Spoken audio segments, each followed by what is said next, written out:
Hi, everybody. Well, welcome to our new series of webinars in a slightly unprecedented time. We've got a great series of presentations coming up for you in the next kind of 9 weeks or so. And actually, we're going to have some more kind of interleaving in for some of our kind of more international people. You can see the programme of events on our news section of our website. So if you go into Eckersley O'Callaghan's website, then you can see those ones and sign up there. Incidentally, all of these are going to be recorded, and so if you want to see any of them back, then they're going to be uploaded once they've happened to our news section again, so you can all see them back there. That'd be really good. Just a small amount of housekeeping. On the screen, on your screen, you should see a little chat section, and that's where if you've got any questions, you can pop in your questions over there, and I can see that some people are already saying hello at the moment, which is really nice. James is going to take those questions at the end of the presentation he's going to give, and so if you want to just kind of wait for all of those to take place, then that'd be great. He'll fit in as many of those as possible. So great, in which case then there's nothing left for me to do, but I'm going to turn off my video and hand you over to James for his presentation on glass and the transparency challenge. Thanks very much, guys. Enjoy. Take care. Bye. Hi, everybody. I hope you can all hear me well. Welcome to this, the first of our webinars, to which I hope to if you find it some interest. If you can just go onto our website if you're interested and log on. They cover various themes of our work and interests, as well as some of the relevant societal themes that our industry is facing and the increased pressures that we need to address. So I hope everybody's okay and everybody's well and has managed to adapt to this new way of living and working, and I wish that remains the same going forward, and all the best with respect to that. Stay safe, stay home. Today I will talk on glass and its function as it relates to and its function in transparency. It's not lost on me as we sit here at home, often cooped up in rooms with less than ideal light and less than ideal views, just how important that connection with the outside environment is for all of us. Glass is a medium that bridges that. It's that physically bridges that medium, that situation in many ways, and so perhaps it's a good time to reflect on its importance for us as a society, as a human, and our human needs. And so today I'm focusing on glass and the work we've done over the last 15 years in engineering its transparency and its use in many different ways. I also want to summarize briefly on transparency, how transparency is increasingly challenged by the needs of energy management through gain and loss of heat in buildings and building envelopes, and importantly, to review what is available as an emerging and what's emerging to accommodate these challenges. Finally, I wish to briefly describe some of the emerging glass innovations that we're involved with and that many ways we promote and actively research within our environment at Eckersley O'Callaghan, and that's a sort of summary of a state of the nation of where glass has been and where it's going to, and that's what I try and hope today to cover. So, and with that, so I'll move swiftly on. Just getting used to this new format.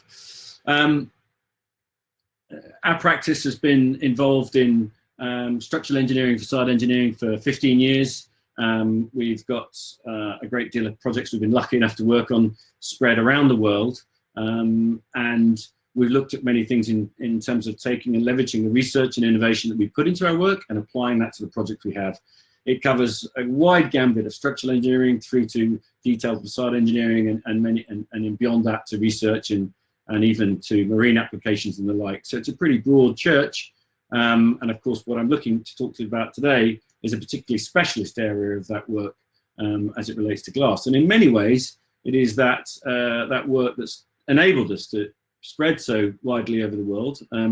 We now have offices in many different places, from San Francisco, New York, London, Paris, Shanghai, Hong Kong, Delhi, and now recently in Australia.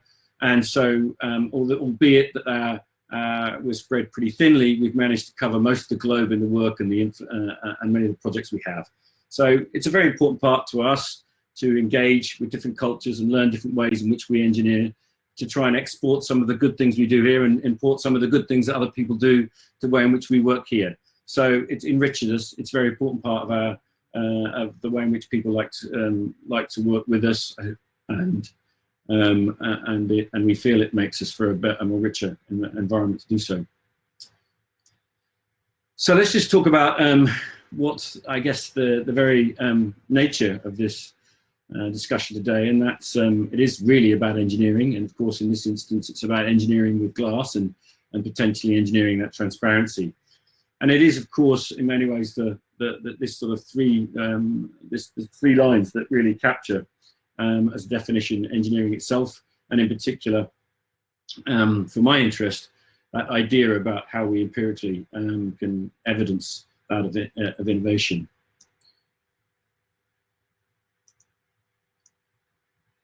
So transparency, innovation.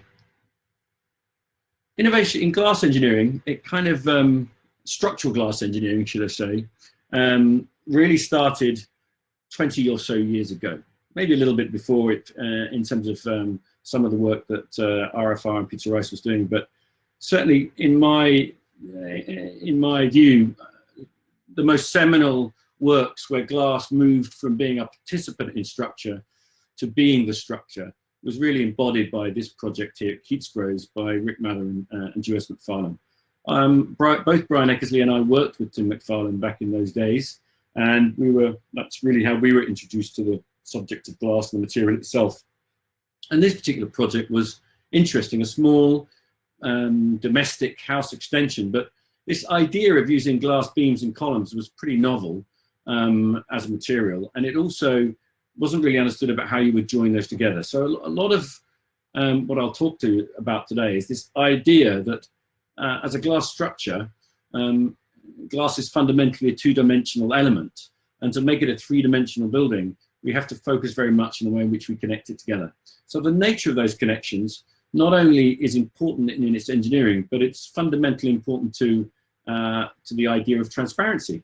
And if you look at this picture, for example, this was developed using multiple layers of glass and borrowing upon the ideas of timber technology. In fact, the idea of a tongue and groove type joint to allow these elements to join together. Fairly simple in our ideas, and in many ways super transparent in its result.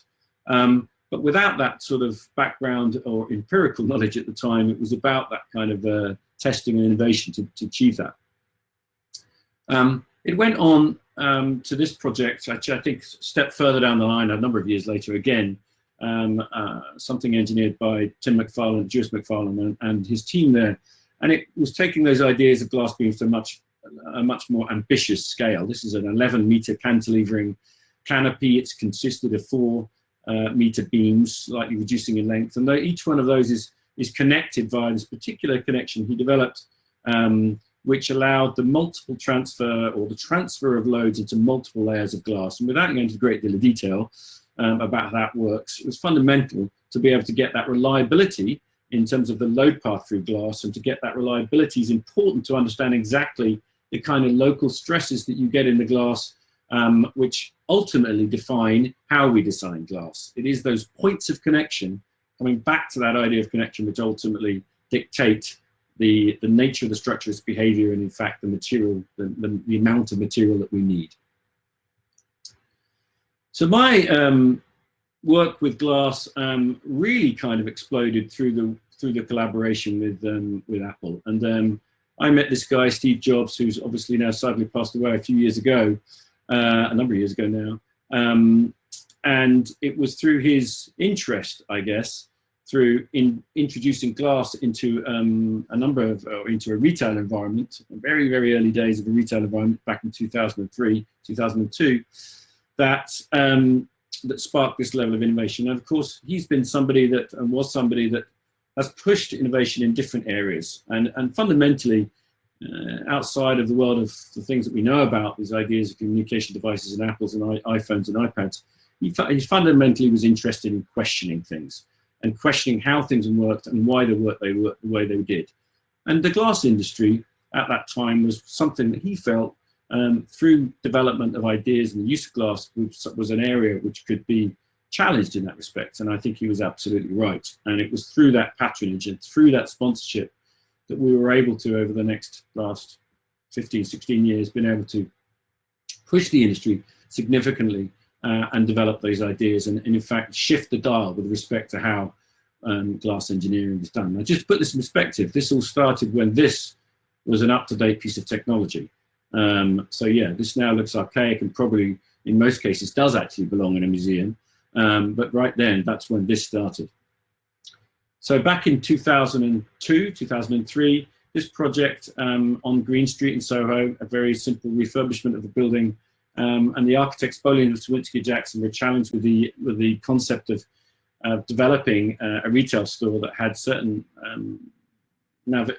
commercial zones or certain shopping zones in which that people would navigate. It was not really understood how busy these places would be. The idea of a glass staircase came about really to allow the user and the customer to be able to really see where they were inside the space. It was nothing more than that, really. So we're pretty much at the point we were introduced to the project, and I then met with the architect and with Apple and their senior team with Steve Jobs, and we played around with different ideas. And this very early stage was the staircase, which is fairly simple structure, vertical glass walls with laminated glass treads spanning between them, and that perhaps wasn't really the great innovation. What was important was at the time, new materials were coming to the market in terms of the lamination materials, the material that bonds the glass together. And this particular material, concentric glass, developed at the time by DuPont, now Courrier, was interesting because it had been developed for a very different market. It had been developed for the hurricane glazing market in South America, areas which are subject to quite significant damage as a result of flying objects and hurricanes, etc., penetrating buildings, injuring people.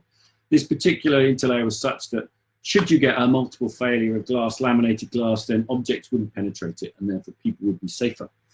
What we identified at the time was that extra potential for strength and for redundancy lent itself very much to being used as a structure. So because of that extra safety level. So we played around with it. We did a number of tests, introduced this idea of laminating metal within the glass itself to create connections and free connections from the surface of the glass. In a way, at that point, very much looking to refine connectivity and increase transparency. And that in itself, when you not only was it, as I touched upon before, this ability to take this extra load, but also in the event of complete failure, complete collapse of laminated glass, you still have redundancy to carry load. Now, with that in mind, you get significantly more ambitious about how you might use the glass in the development of it. And this little detail was the first of those little details that came from it, this idea of laminating in a small insert within the glass, connecting it, and keeping that connection within the depth of the glass itself. So minimizing it to what it needed to be, functionally accommodated tolerances between it, and transferring those loads in a sort of in a safe and meaningful manner. That in itself allowed us to expand that repertoire of connections into different forms of glass structures, into glass bridges, staircases, balustrades, and work beyond that into different natures of structure. This, in fact, was in Los Angeles, where, in fact, these vertical glass walls are suspended from above, and in fact, the nature of this building under seismic loads had quite significant movements. So adapting that connection slightly to accommodate much more larger movements, while still using the same language of connectivity, so that when you're inside these retail environments, they were familiar. The palette of materials remained the same. The glass was clear. The detailing of the glass was very much familiar, as well as those other materials within the retail environment. It's very important to get that familiarity, but quite difficult when you're faced from an engineering perspective with very different engineering challenges to deal with the same material and same typology. In London, developing a little bit further, the idea of introducing risers to the glass itself and adapting those connections to accommodate that, smaller versions of the same thing, moving on from that to projects in Japan, for example, where we were taking that idea of that first staircase that was gravity supported and saying, okay, we're now pretty confident with how this connection works. How can we test it a little bit further, have a little bit more load within it?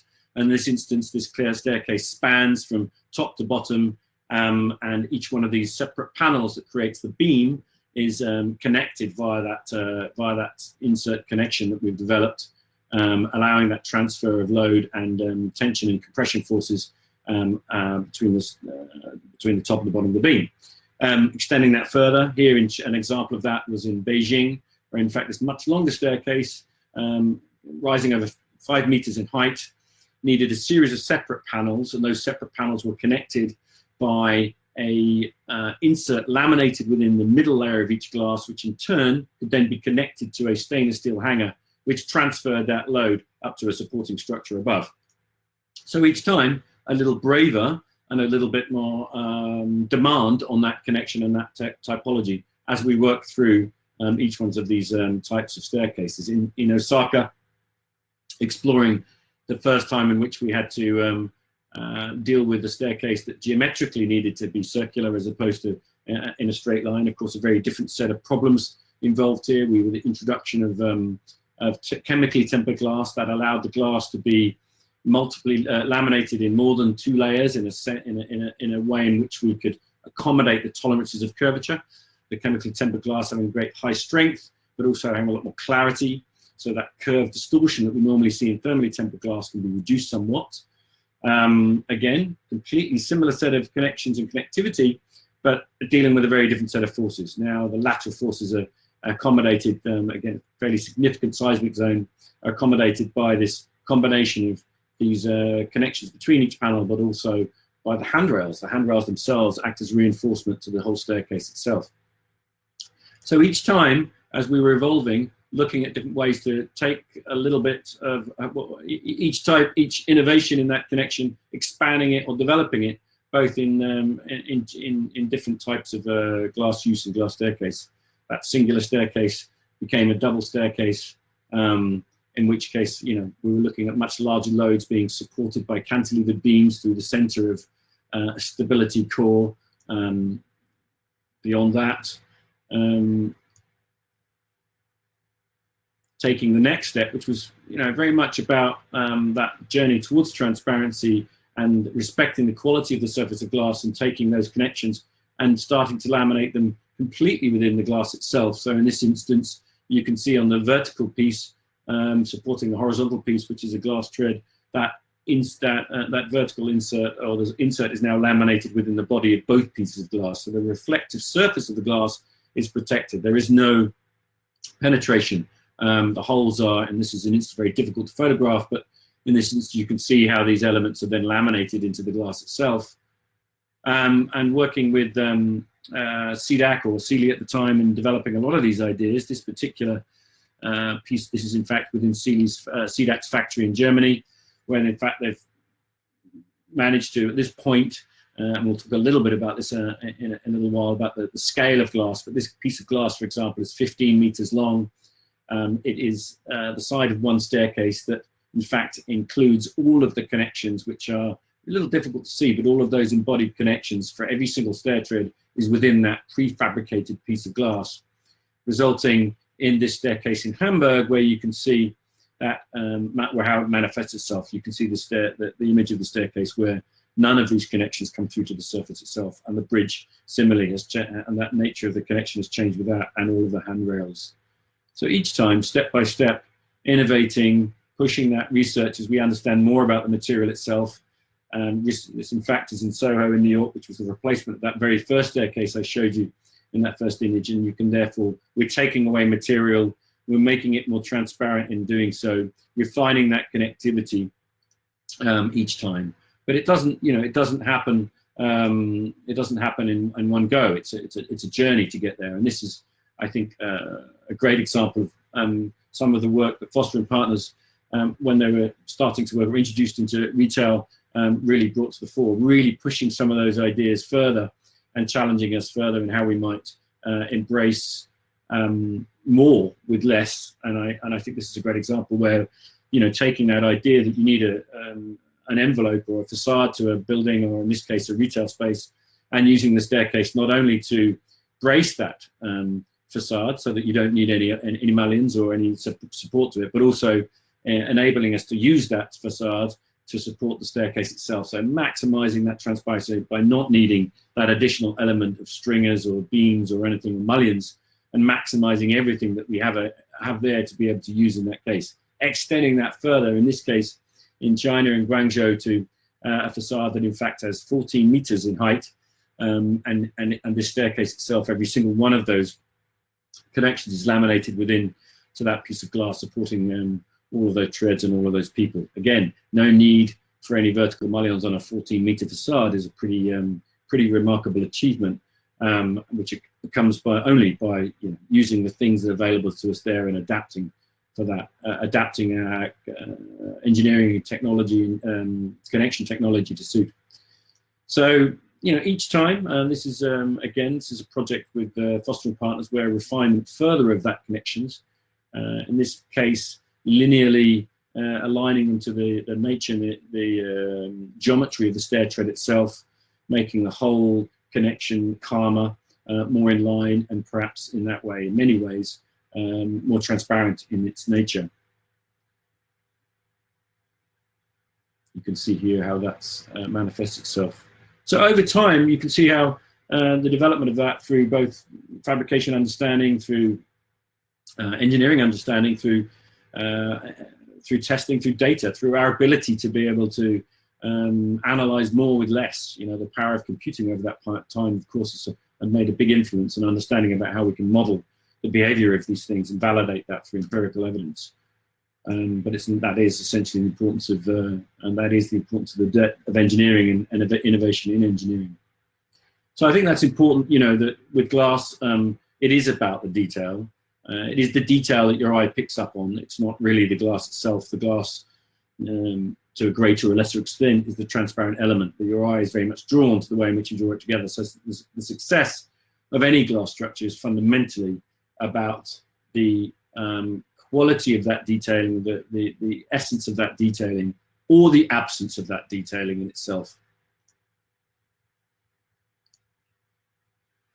So this project was perhaps a good example about how transparency evolved. In 2006, this was the Fifth Avenue Cube in New York, which in fact is an entrance to an underground retail space. It used at the time very much the glass that was available, or glass sizes that were could be fabricated at the time. It's a 10 meter by 10 meter by 10 meter glass box. It uses glass columns and glass fins in order to support it as a skeletal structure. Nothing particularly unusual in that. What was probably more interesting was we wanted to make 10 meter glass fins. And 10 meter glass fins, when you can only make 6 meter pieces of glass, because that's what the industry was set around in terms of fabrication and strengthening and tempering and laminating.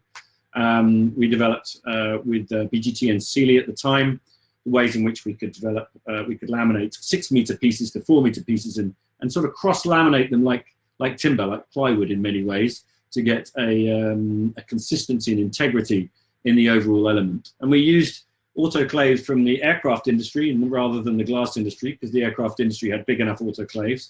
So when they weren't making wings, we made some glass fins. And that really sort of gave birth to the idea of large scale, large format glazing, as we tend to call it today. It's that step change from what was 6 meters to now up to 18 meters, in this instance, a 12 meter oven, the first of which, for 12 meter tempering, laminating oven that Sealy bought in Germany, which allowed us to then work on a number of projects that had much larger scale glass. This, for example, in Sydney was one of the first panels that went onto this building. And you might ask the question, or at least I hope you're understanding the question as it relates to transparency, that clearly, the more joints we have, the more panels of glass we have, the more joints we have, and the more joints we have, the more fittings we have, and the less transparency we get. Whereas this goal towards this march towards transparency by increasing the scale in which we could fabricate the glass meant a significant increase in that transparency of those elements itself. And that was very much in 2006, 2007, the beginning of that. It meant many things. It meant the landscape by which we were moving glass around had to change, the logistics necessary to ship much larger pieces of glass. And of course, over those years, it's not been without its challenge but it is now much more commonplace, and we see glass of this scale being used and utilized in many, many different places around the world on many different buildings. It's not just those work that's been with Apple. It's now pretty commonplace in a lot of commercial buildings that you might come across, and increasingly so. So this project was kind of interesting. It was in terms of the journey towards transparency, because it took the next step change. This is in fact in Shanghai. It's a circular glass drum, 12 meters tall, a little over 12 meters tall. It was fabricated at a time when, in 2010, built in 2010, so really in time for the expo at the time. And Apple very keen that it should be fabricated by material and made in China, because it was part of that expo time. And so we spent quite a bit of time in China trying to find the right partners, and we came across Beijing North Glass, who we've had a great relationship ever since, now generally known as Tianjin North Glass. And they invested heavily in research and machinery to develop much larger format glazing. This tempering oven, for example, was built very quickly over a period of time back in 2010 to enable 14-meter pieces of glass to be both tempered and toughened and curved, which at that time was at least 7 meters bigger than the next biggest oven in Europe. So overnight, that capability of strengthening glass had changed significantly. And not only that, but also of curving it. The lamination, as I've discussed, had been there, but this was other processes of the glass fabrication catching up with that. And then, being able to install it to create this project in Shanghai, which of course has this increased transparency by its lack of horizontal joints. And perhaps best viewed by this particular image here, where you're looking through it. It's very much as little as we get. And of course, it's not all there. There's still the connections. There's still the nature of those connections, which we can always be working on. There's in fact the fact it has glass fins and it has a skeletal structure is areas in which we can focus more and we can work on. And of course, in some of the work that we're doing today, it pushes some of those boundaries. But this was a little ways back now. So we're just, as we go through history, you can see how that's evolved. So here we are.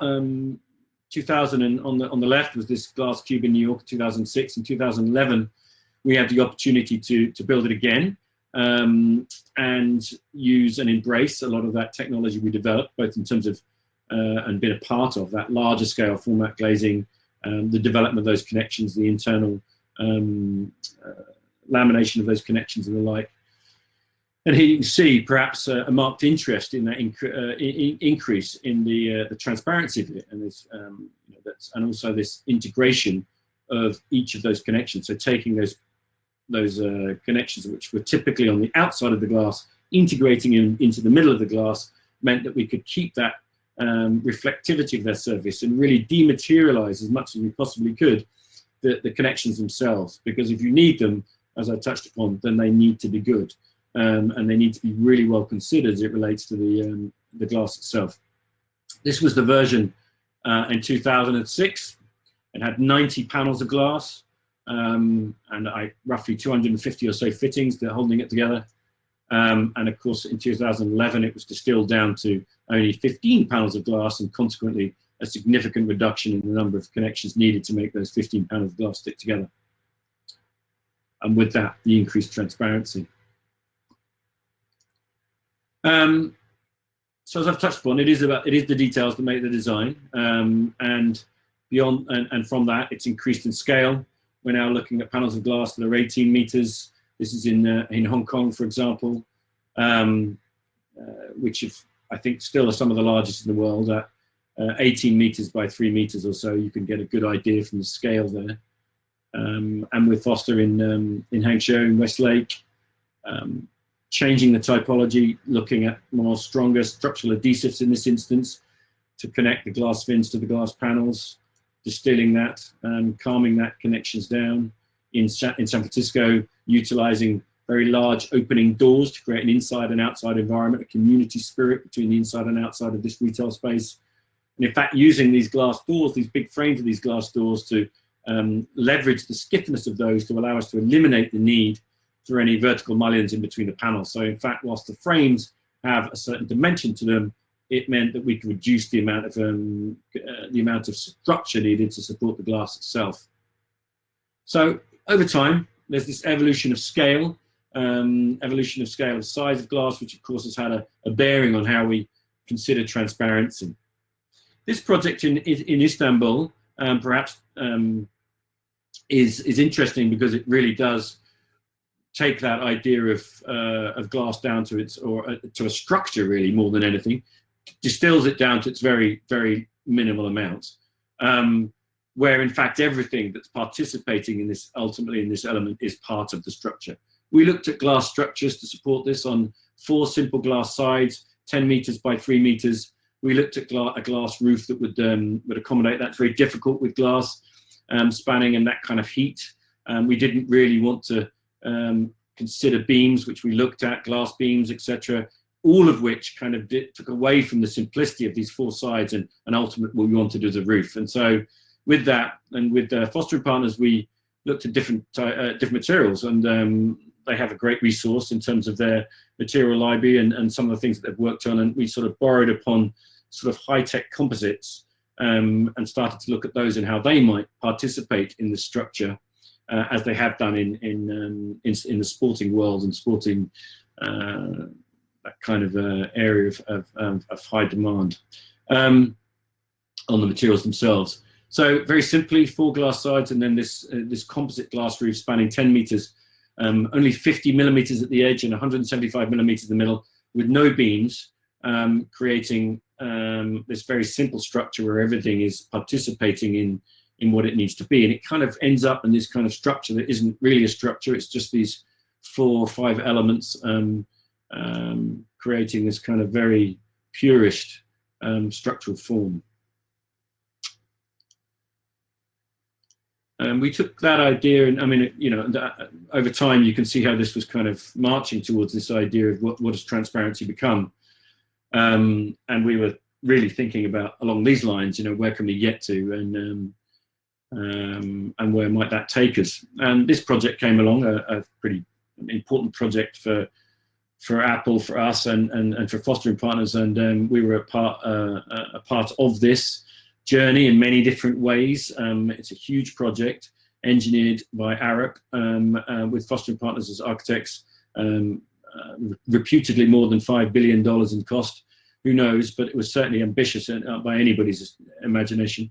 And there's many different parts to it, and we were really very much involved in how the glass would participate in it, and in particular, I suppose, taking those lessons that we've learned and those innovations that we'd developed with Apple and with their partners through the retail environment into this building, and it manifests itself in these very large glass panels creating the envelope, which in turn have no vertical mullion supports, and in terms of the shading devices that sit there, which is a 10-meter glass, 15-meter span by 3-meter wide glass brise-soleils, which, you know, in themselves perhaps relatively simple to look at, but the investment in fabrication knowledge, the development of those details to accommodate this on such a large scale were immense, and took a long time and a lot of effort from many people involved in the process. But perhaps a little dual project that we were very heavily involved with on this project was this the Steve Jobs Theatre, and really it sort of took on those ideas that we were looking at Apple's order, where you're combining this idea of vertical glass, supporting glass wall, and a composite roof, and along with Arup, who developed some of the concepts in this entire theatre that sits below it, which are probably best illustrated here. It's an entrance to a huge subterranean space, and this rather delicate entrance is in fact base isolated by a very intelligent and complex kind of system that the glass wall sits on to reduce not eliminate, but reduce the lateral forces that are imposed upon the glass as a result of big seismic loads.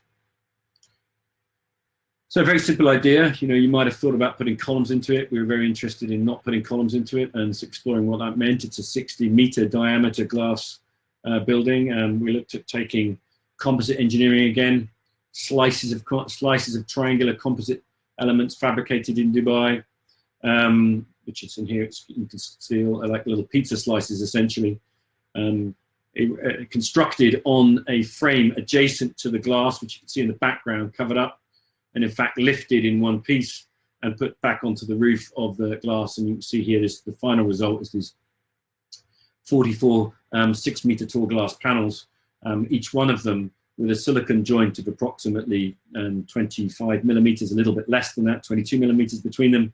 And in inside each one of those joints is either a sprinkler or an electrical conduit to service the lighting and the fire sprinkler suppression system within the roof itself.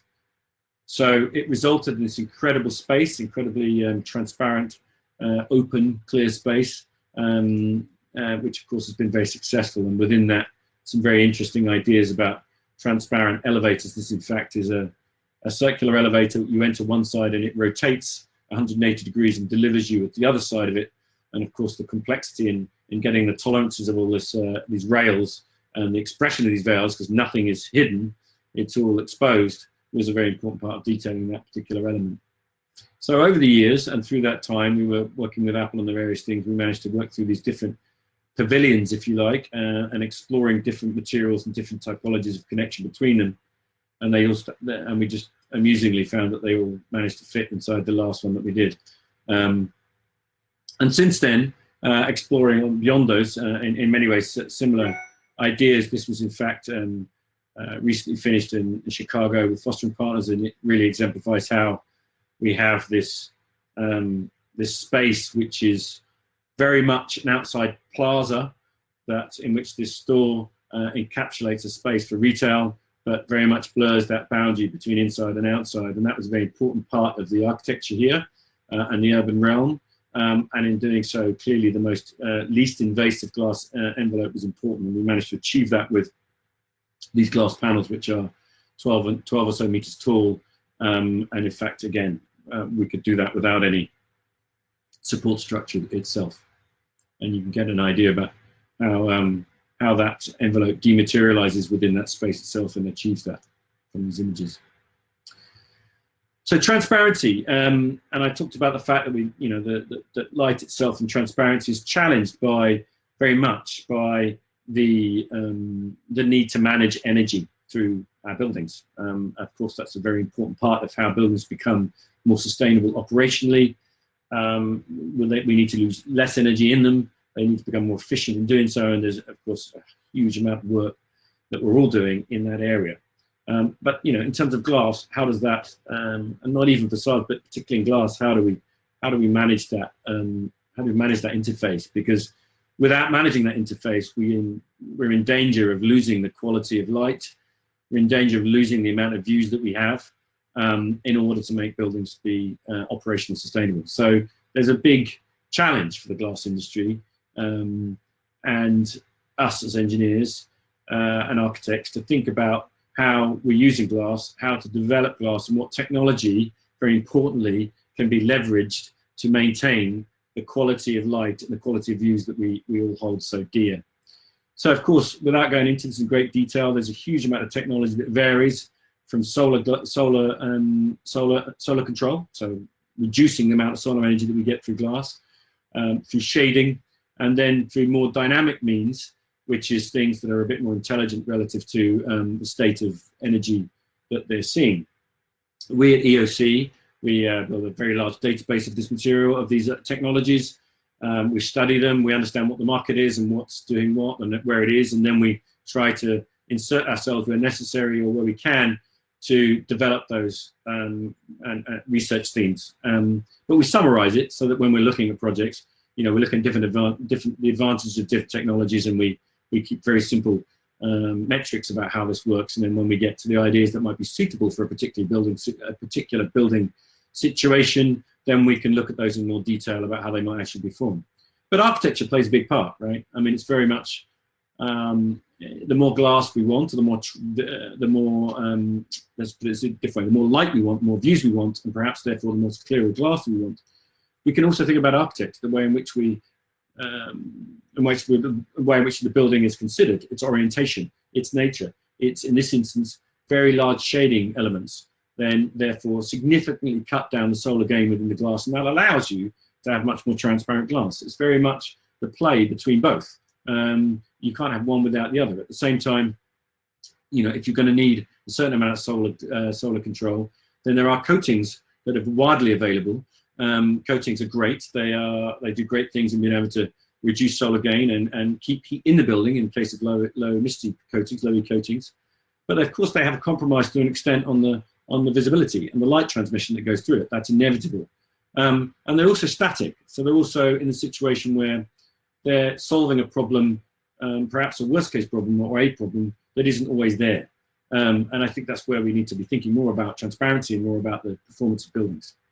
So, just a summary here, there's many different types of glass. There's obviously insulated glass, triple glazed glass. There's ways in which you can mix up the coatings and the interlayers and the treatments of that glass in order to reduce light transmittance or reduce the G value, which in turn has that effect on light transmittance. So we have compromises along the way. There's other technologies. We can now digitally print on glass and create all sorts of frits, like this project with Frank Gehry in New York, which attempts to do the same thing. It has a compromise on visibility, but it also manages in many ways in a sinuous way that surface of glass while still encapsulating the views that perhaps are most precious to those people inside the building. And other materials. This project, David Chickfield's project from way back now in 2012, using materials laminated in the glass itself, in this case transparent or translucent meshes, which again have ways which are different ways of creating solar, of having some level of solar control. Even now, I mean, this is not designed to be solar control, but there are clearly other ways. This entrance, this project we work with Foster and Partners in Milan, it's a small glass box, which is in fact has a waterfall either side of it, which inevitably will have some effect on cooling that space and some effect in taking out heat and reducing solar gain. It's not its intention or its design or its purpose, but all of these things matter in how we think about things innovatively, perhaps innovatively, with respect to light and the like and its relationship. Marble, this project in Macau, where we took very large structural pieces, 9-meter panels of glass with very wafer-thin slices of marble laminated within them to create these 5 layers of glass. Through glass trosh, in fact, made these panels. Incredible production of these elements, and just gives this quality of light that inside and outside you can share through the transparency and the translucency of the material we put within it. And this project in Washington, we recently finished with Roger Stuck Harbor and Partners. It's a little difficult to tell from this image, but each one of these vertical panels, in fact, is quite heavily digitally printed on one side, which not only accentuates the creasing or the form of the glass, the geometry of the glass, but also acts to reduce that solar gain from the angles in which the sun is most prevalent in this particular building. And other ideas, using shading devices. This is in Dubai, again with Foster and Partners, the idea of taking some of these blades and introducing them such, getting that idea of shielding the glass itself with elements that allow us to have more transparency in the glass and open them up when we can afford the views to do so. When the energy consumption is, or the energy gain is less, we can have that option to increase and capture those views that we'd otherwise want. So it's that mix of needing different types of shading and performance. This project in Hong Kong, I touched upon with Soril, and which we worked on a few years ago, is one of my favorites. In fact, it takes this idea of these vertical glass tubes.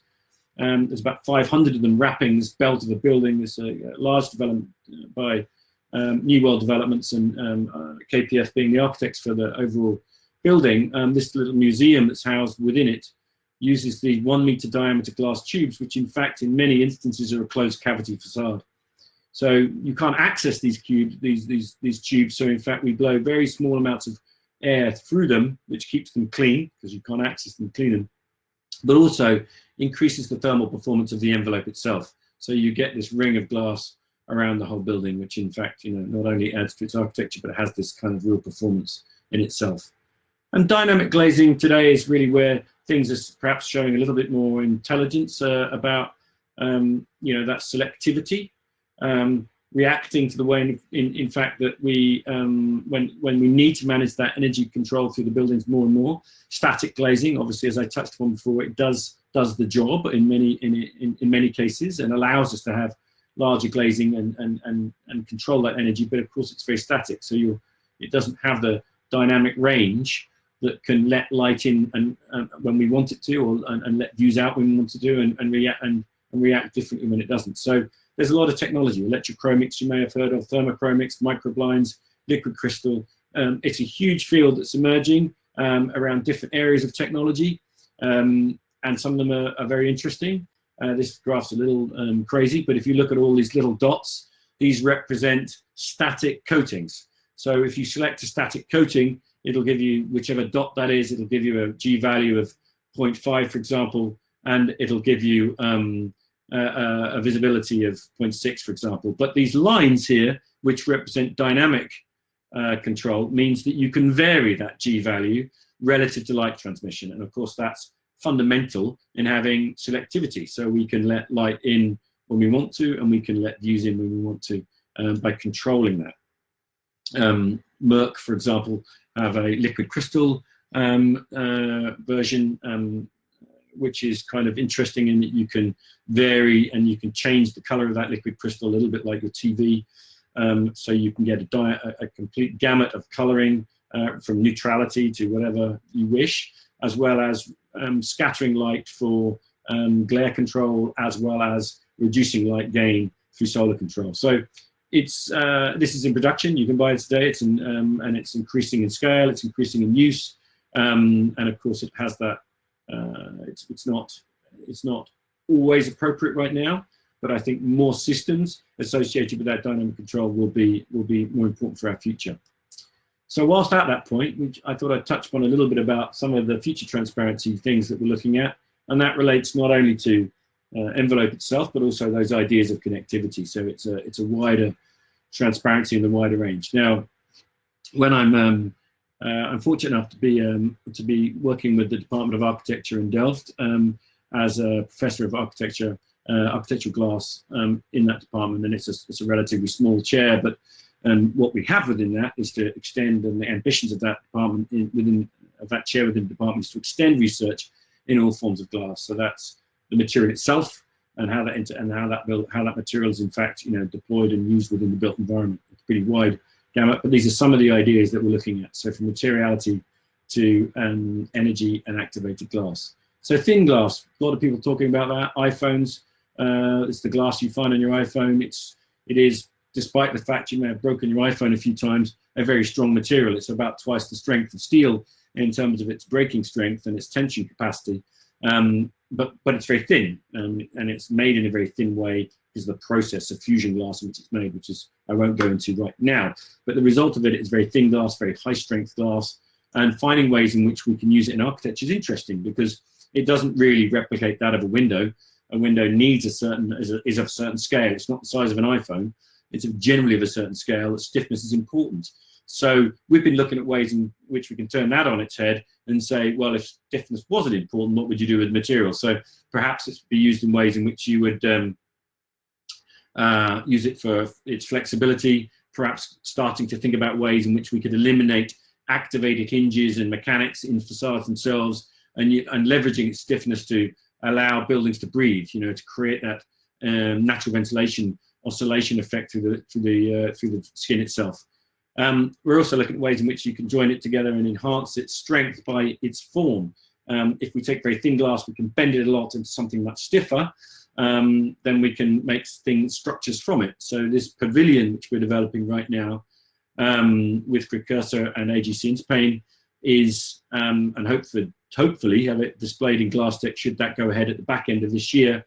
We've been looking at ways in which we can digitally print connections to create a pavilion. So it's a combination of things. It's looking at the thin glass, but also the ways in which the typology in which we might connect it together to open up the geometrical variations to a wider gamut that doesn't require singly fabricating elements to connect the glass together. This is the form of the pavilion. It's we've made this is in fact a rendering of it, but it's we've made a prototype in Barcelona at a show. So this is in fact made with thin plywood, which we've in fact stitched together with shoelaces, just to prove that it can go together and how we would do it. And now we're extending that into making these pieces and refining those connections, which we then hope to deploy later in the year.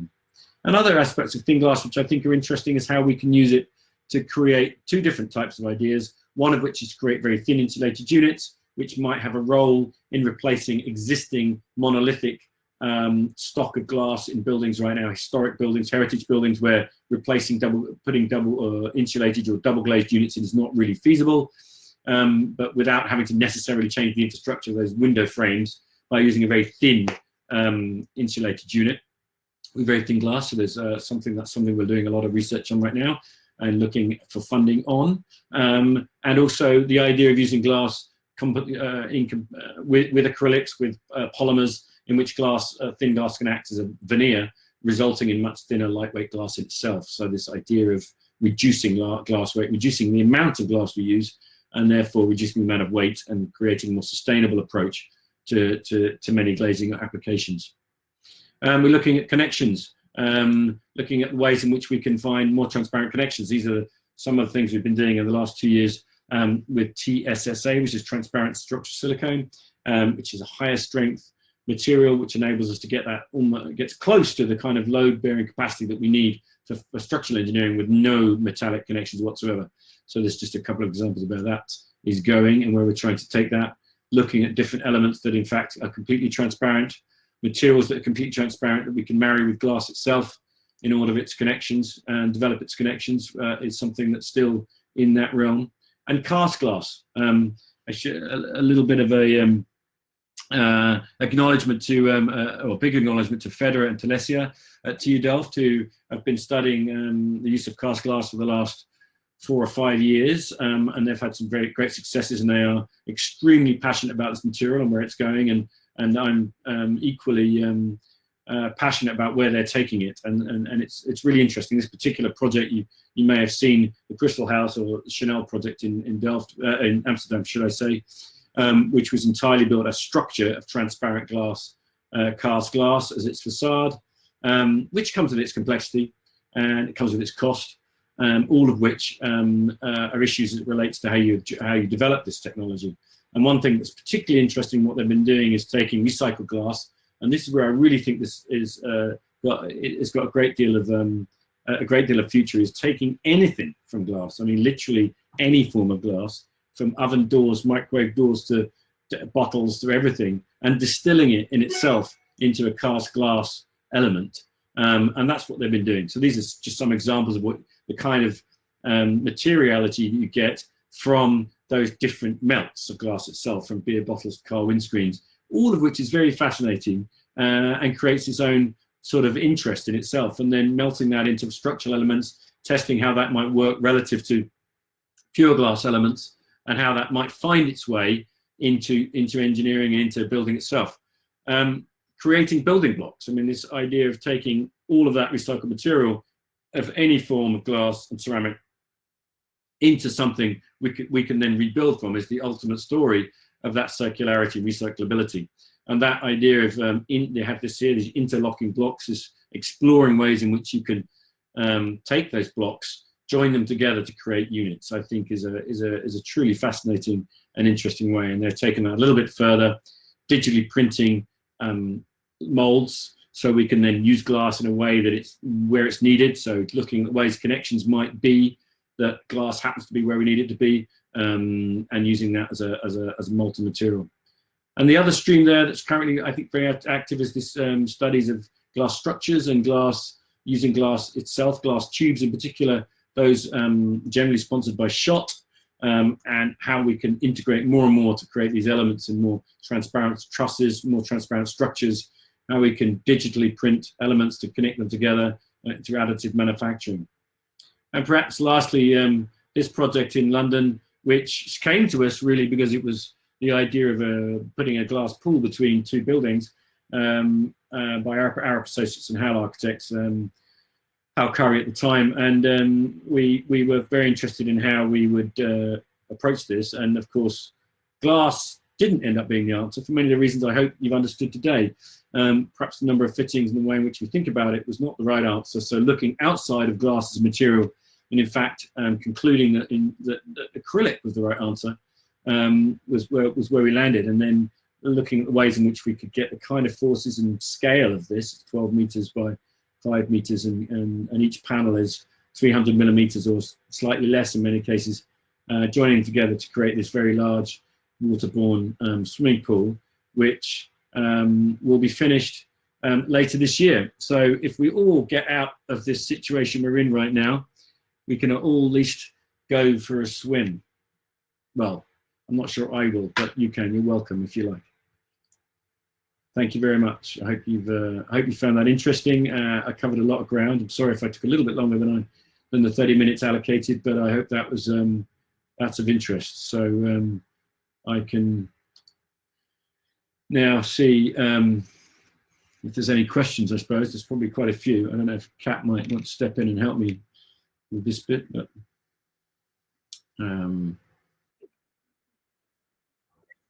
there's a whole load of questions. There should be marks. Ah, okay. I've got the 5 questions. Is that the questions? Okay, right. Yeah. Right. There's a question from Stephen. Stephen, I'm just going to read it first, if you don't mind, before I answer it.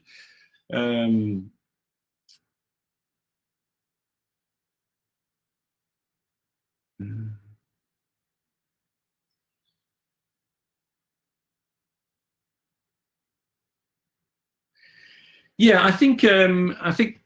Sorry. So the question relates. I should really read the question. Is the popularity of glass for all kinds of design and structural elements straining the manufacturing schemes of materials necessary to produce glass? I think that's a very good question, because, of course, in many ways, material scarcity is important in understanding the sustainability argument. There is some limits on the sand, or restriction on the sand, but it's not generally speaking. Float-line glass, there's plenty of stand available resources around the world. The more specialist sand is a little harder to get, and in some of the highest quality glass that you might use uses some of that special glass. But that tends to be actually less in the architecture world and much more in the container world, for example. When I say containers, I mean bottles and the like, where higher levels of glass and higher levels of clarity are necessary. So I don't think we're at any particular concern with respect to resources in the production of glass. I think the bigger issues in terms of environmental use of glass is how we can find ways in which to produce it with a lower energy or with more sustainable forms of energy. The float line, which is what exists today, is the production of glass. There isn't really many others that exist for all of the glass we use in architecture. And so finding ways in which that process can be more efficient is super important. But probably more important than that is how we reuse glass. And I don't mean just recycle it, because the recycled glass in the world of architecture is very, very low for a number of reasons, because of the ways we post-process it. So there's certainly ways to improve on that. But reusing it, ways in which we can develop systems that can be used in a building and used again and refurbished and used again, that kind of element is more important perhaps in the argument. Okay, that was that question. I'm going to move to Jakoda, which might be Jakoda that I know, I'm not sure. Hi James, wondering about the acoustics of the Steve Jobs Theatre.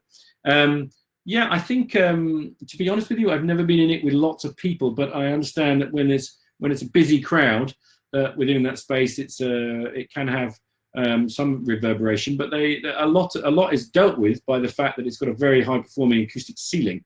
So given that most of the space is under that ceiling, that I think that takes out most of the problem. So without it, I'm sure it would be much worse. But I think Foster and Partners managed to deal with that relatively successfully. Tom, could you say a bit more about the Apple Brise Soleil panels, how they held up? Yeah, they're actually it's like a beak that covers the spandrel of each floor. So it's actually a top sloped layer of glass and a soffit layer of glass, which is bonded to an aluminium frame, and they were prefabricated in 15-meter sheets, 15-meter sections as a triangular section, and it's literally hooked onto the building with a series of hooks and a leveling system at each floor. So it was entirely prefabricated and brought in 15-meter lengths and hooked onto the building and connected all the way around. It was an incredibly impressive piece of engineering by Gartner, who figured out the way in which they would best put that together, along with Arup and with Foster & Partners. So it was very impressive to see. And in fact, they built an entire machines to lift it up and put it in place that were custom built by Cimolai in Italy. So it was quite impressive to see. Hope that answers that question. John, has the innovation you've done with Apple driven prices down sufficiently so that mortals can use it in their buildings? Yes, I think that certainly, like anything, supply and demand is the reason for cost, kind of. But it's that is complicated by the number of people available or capable of fabricating glass at that level, or of perhaps installing it and the like. But for sure, what we have seen is an element of competition by more and more people being able to fabricate those details and those types and those sizes of glass, particularly the size of glass that I talked about, that those costs have come down. And whilst it's not cheap, and I'm not sure that it's necessarily at a scale where we mere mortals can afford it, it's certainly got into a more competitive level, and I'm seeing it turn up in a lot of buildings these days. So it must be, and more commercial applications. So it must be finding its way more and more into the market where it's more affordable. I think I missed a question at the top. Sorry. Paul, is large transparent buildings the future of construction? Has there been there's been criticism that concrete reduces the U value and therefore it is friendlier versus glass? What's your opinion? I think for sure. I think a lot of what I covered there is that there is a massive challenge for glass in buildings, and as it relates to its ability to accommodate U and G values at a levels that are needed in order to meet increasingly stricter energy controls on buildings. In other words, to make them more sustainable. So I don't think it's a case of saying, well, glass is no good. Some of these very unhelpful comments from the Mayor of New York about eliminating glass buildings don't help. It's about how we use glass intelligently, how you achieve those goals and energy demand goals with glass, and how the technology that's associated with glass that supports it can help meet that. And it's the same for concrete. We shouldn't all just throw concrete out as being the world's most unsustainable material, because A, it lasts a bloody long time, and B, there are ways and a lot of moves in which is being made to make it more sustainable. And C, we don't have anything that can do what it does in the ways that it does. So, each and it's the same with glass. We need glass to let light into our buildings, and without light, we've got a problem. So, so I think it's really a case of getting industry to really understand that importance, and for us in the design world and architecture world to support that with intelligent designs that utilize that technology. But we'll see. It's a tough game right now for keeping it as relevant as it was. This is a question from Rory. Do you think customers will come to accept compromises in quality, aesthetics, higher percentage recycled flat glass? Yes, I think they will. In short, I think they have probably been somewhat resistant, but I think that that attitude of the end user, the owner, the client is dramatically changing in all forms of sustainable design and architecture that inevitably compromise where that's considered compromise. And I'm not sure it necessarily will be. It might be, if you look at some of the cast glass I've talked about and some of the work that Delft is doing in that area, it can be additive to it, the interest of the building. But if it's seen as a compromise, then I think that compromise is going to be more palatable and has to be more palatable going forward.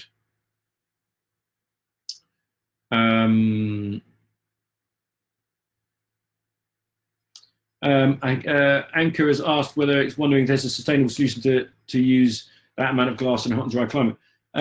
Yeah, I mean, I think that's down to shading, and ultimately, in a hot, dry climate, you have the less of the issues of the need for thermal control. So you have less of the need for double glazing, and in fact, most of the time, you've got the reverse issue that you've got cooling on the inside of the building, and you need to prevent solar gain. So then it's a case of how you perhaps dynamically, or how architecture solves that shading question and allows for that light to be controlled in when it needs to be, when it's most intense. So I see no reason why one answer should have the other. Okay, I think I've pretty much got through that. If that's okay. There's a question about yachts from Root. Very interesting developments. As yacht is a flexible structure, will glass become more flexible?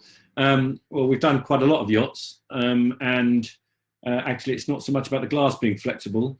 It's more about how you develop the details so that the glass panels have flexibility between them, and that's really the secret.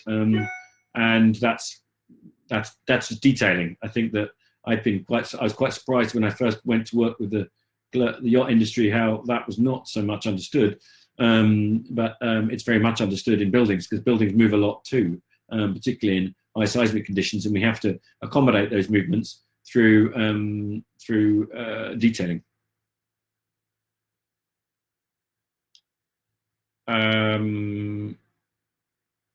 Okay, I think that's probably it.